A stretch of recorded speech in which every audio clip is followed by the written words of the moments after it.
All right. Hey, Good I'm excited to morning. be on here. It's fun to see all the faces of you all teammates. And before I get started, I just want to acknowledge Aaron, what an incredible team player you are.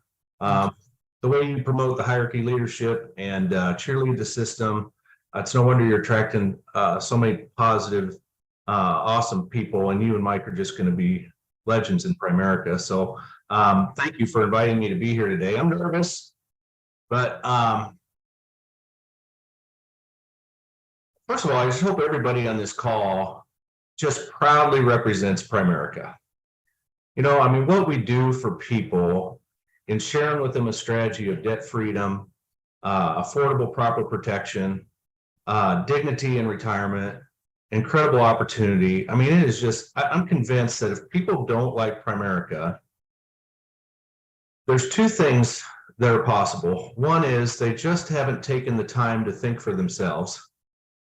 Or two, they're just a bad person, you know. And I had a run in with a guy, I don't know, a couple years ago, and of course I was probably wearing a Primerica shirt, and he goes, "Oh, my brother did that, and it was a disaster." And I was like, well, my brother did that, and he's helped hundreds of families and makes over $600,000 a year. What's wrong with your brother? You know. And but I'm just going to kind of talk to you about the early years for me, because I think many of you are in your early years.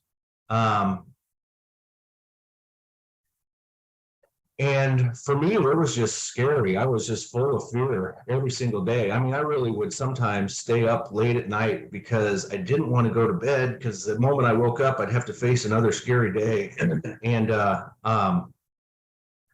But I had a crusade mentality from the get-go, and I knew that we were right. And we faced incredible opposition in the little town of Pella, Iowa, from all the good old boy cash value life insurance agents that would hang out together and plot to try to eliminate our existence. And that was just a scary thing that I faced every single day. I was 25 years old.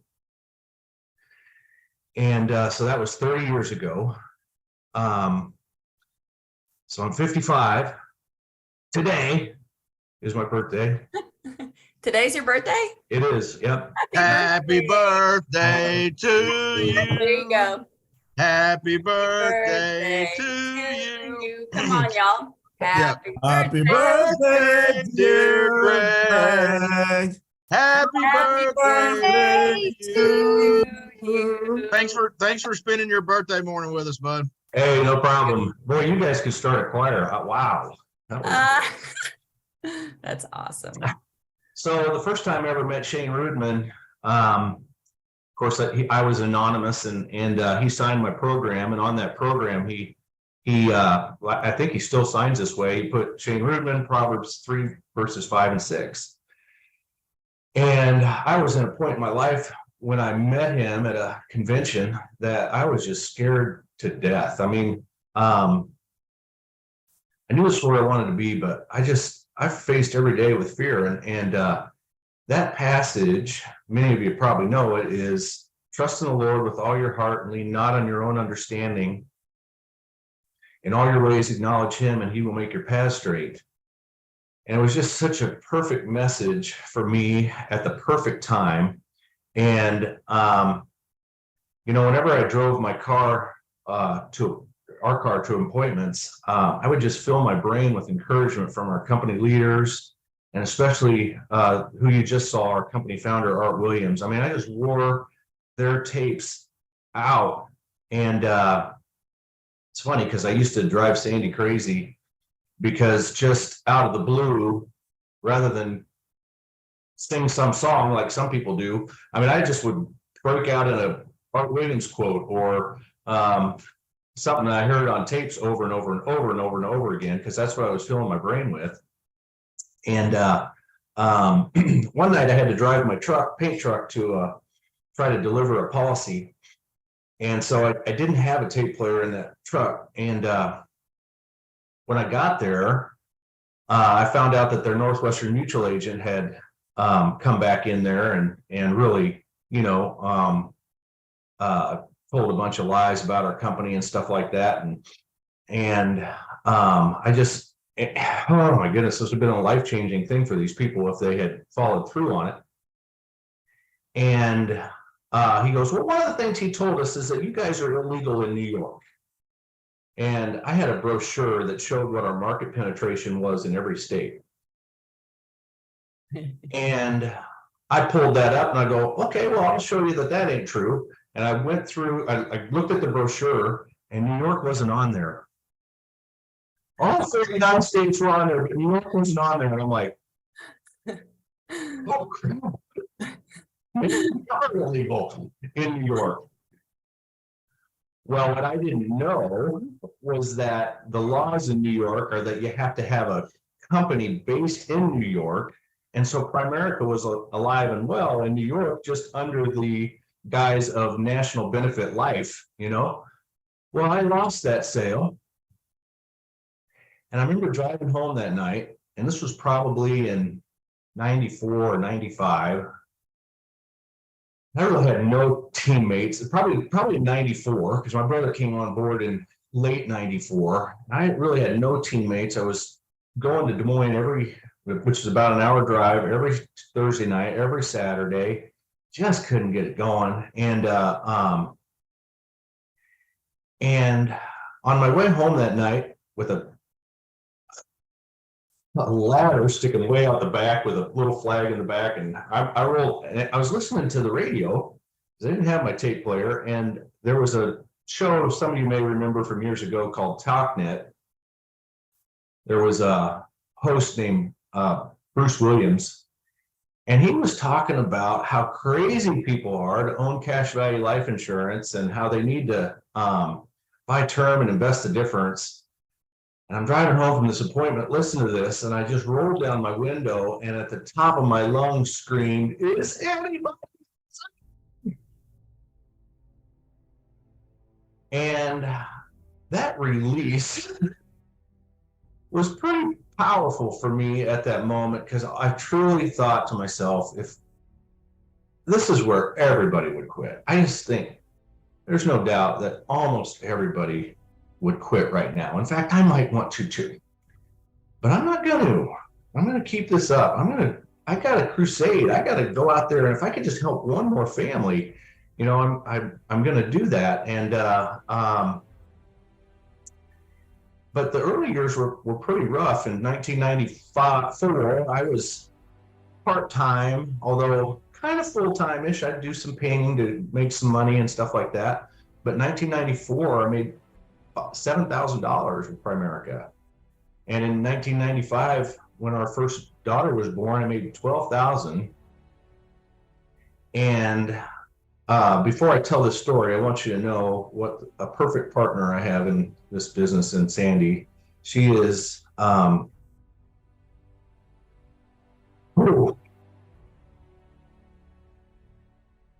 Is incredible.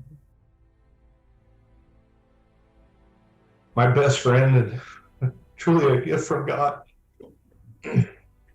Amen. One time in those lean years, she came to the company events and stuff like that. But she was washing dishes and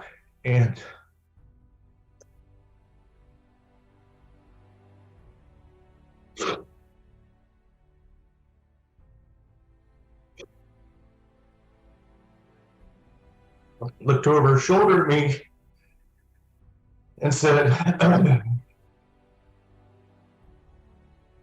I know it's going to be great. It's going to be wonderful. It's going to be awesome. When? Not W-I-N, but W-H-E-N, apostrophe, or exclamation point, question mark. And she wasn't really being mean.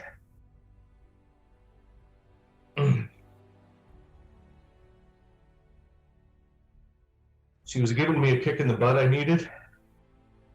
And that moment kind of gave me the motivation I needed to not let any obstacle or setback make me quit. And it just caused me to charge harder. One time her mom was in my face and she says, "What are you doing to my daughter?" And in 96, I guess we made 24,000, or sorry, 96, 24,000, 97, 60. And in 98, after our son was born, I was able to retire my wife from her job to raise the kids. Awesome. And Mm. anyway, a lot of people have plan B in their life. And I was just forced in so many ways not to have a plan B. I had to win here. And there was times when I was so scared to make phone calls, I'd hide under my desk. Like that was gonna make it easier, but anyway, sorry, I didn't mean to fall apart. I never saw this coming. This is everything everybody needs, Coach. This is everything everybody needs. Okay, I'm lost here. Hang on. So anyway, okay, I'm going to change tune here and just kind of get a little tougher.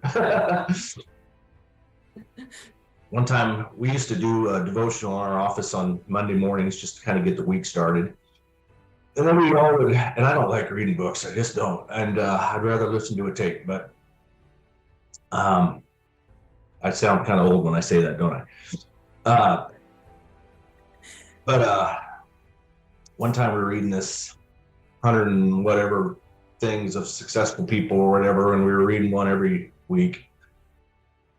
And I'm sitting around and seeing a lot of people in my base shop, and you know, they're really into this book, but they don't do any appointments.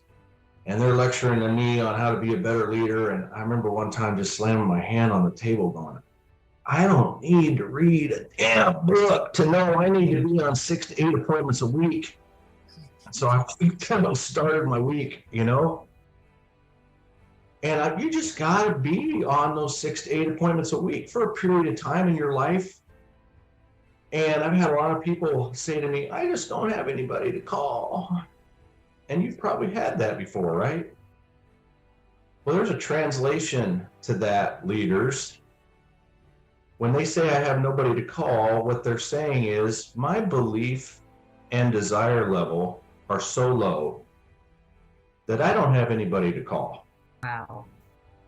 Wow. When we moved to the Quad Cities here and really knew nobody, I'm telling you, we got creative. I got a list of all the coaches in the area for every school. I got lists of all the referees and umpires. And I mean, these were kind of my sort of lukewarm market because I had coached in the past. And so I had something in common with these people, you know? And how we kind of broke into the Quad Cities, truthfully, was me hiding under my desk. The gal who I hired, Lynn Curlott, she's still in our business. Well, the first person I hired out here in the Quad Cities really was Dave Curlott. I was hiding on under my desk in Pella, Iowa. Called him. I said, hey, you know, I know you're the tennis coach at Bettendorf High School, and I assume you've been there for a while. Is that true? Yeah. I'll bet you've seen hundreds of kids come through your school. Wonder if I could just pop by during one of your free periods, share with you what it is I'm doing. I'm moving a business to the Quad Cities. I want to show you what I'm doing. Maybe somebody will pop into your mind that would be perfect for what I'm doing, you know? Went in, met with him. Anybody come to your mind? He goes, yeah, me. Okay, well, that's where it starts, you know? I made a phone call.